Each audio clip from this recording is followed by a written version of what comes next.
अस्सलाम वालेकुम।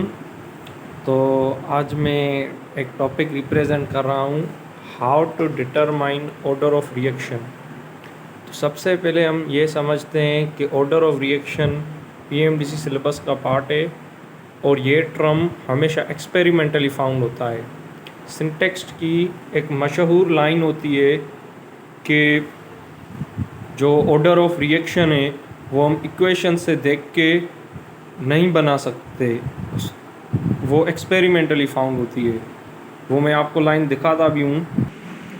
तो जैसा कि आप लोग देख सकते हैं, it is important to note that rate law as well as order of reaction are experimental parameter and can not be determined by looking at equation. Meaning equation को देख के तो पता नहीं चलेगा। तो हम इसे कैसे मालूम करेंगे? तो हम इसे इस तरह से मालूम करेंगे, हमें डेटा दी गई होगी एक्सपेरिमेंट्स की और उनकी इनिशियल कंसंट्रेशंस की। तो यहाँ पे हमें इनिशियल कंसंट्रेशन ए और बी की दी गई है और कंसंट्रेशन हम जानते हैं मोल पर डीएम क्यूब में मालूम करते हैं। ये हम सोल्यूशन में पढ़ते हैं, मगर वो हमारा टॉपिक नहीं है। तो पहले एक्सपेरिमेंट में कंसंट्रेशन 0.100 है, ठीक है, और कंसंट्रेशन ऑफ बी 0.0050 है, ठीक है। और पहले एक्सपेरिमेंट में हम क्या करते हैं कि इनकी कंसंट्रेशंस हम समझते हैं और उनका इनिशियल रेट मेथड देखते हैं, जो 1.25 × 10⁻⁻⁴ है, जो मोल पर डीएम क्यूब पर सेकंड होता है।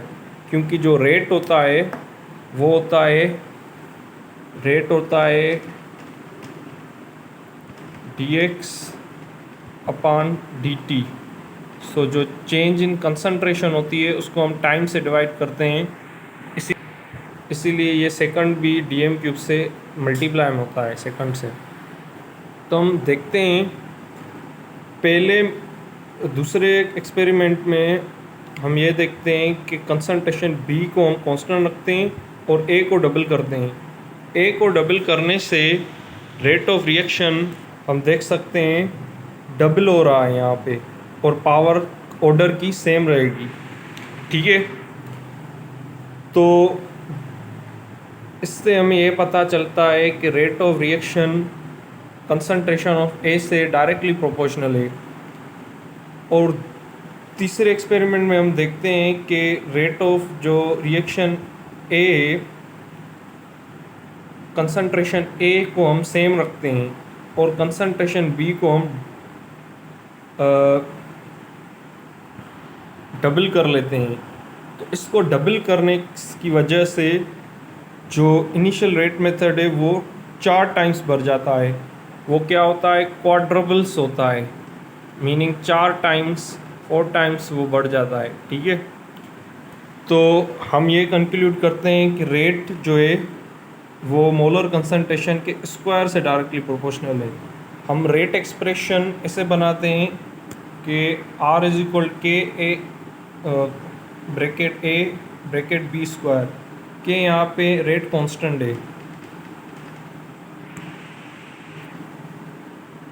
ठीक है, के यहाँ पे रेट कांस्टेंट है।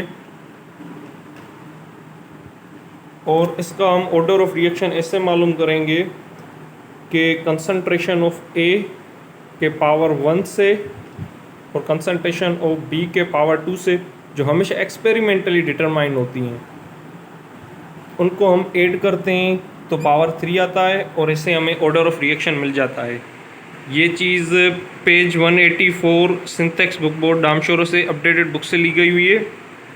और इसमें एक बात हमेशा आप याद रखें, जो आम इक्वेशंस में हम देखते हैं रिएक्टेंट्स के मॉलिक्यूल्स मोल्स, उनको हम मॉलिक्यूलरिटी कहते हैं। मॉलिक्यूलरिटी एक अलग चीज़ होती है जो हम इक्वेशंस में देखते हैं, और ऑर्डर ऑफ रिएक्शन हमेशा एक्सपेरिमेंटली ड्राइव्ड होता है, क्योंकि केमिस्ट्री के सारे रिएक्शंस एक्सपेरिमेंटल होते हैं। और इससे हम ऐसी टेबल्स और दूसरे मेथड्स जो पीटीबी पंजाब टेक्स्ट बुक में ज़्यादा लिखे हुए हैं उनमें से भी हम सीख सकते हैं। मगर सिंध में हम इस मेथड को कहते हैं इनिशियल रेट मेथड। हम सिंध वाले बच्चे इनिशियल रेट मेथड को प्रीफर करते हैं जो हमारे टेक्स्ट बुक में है।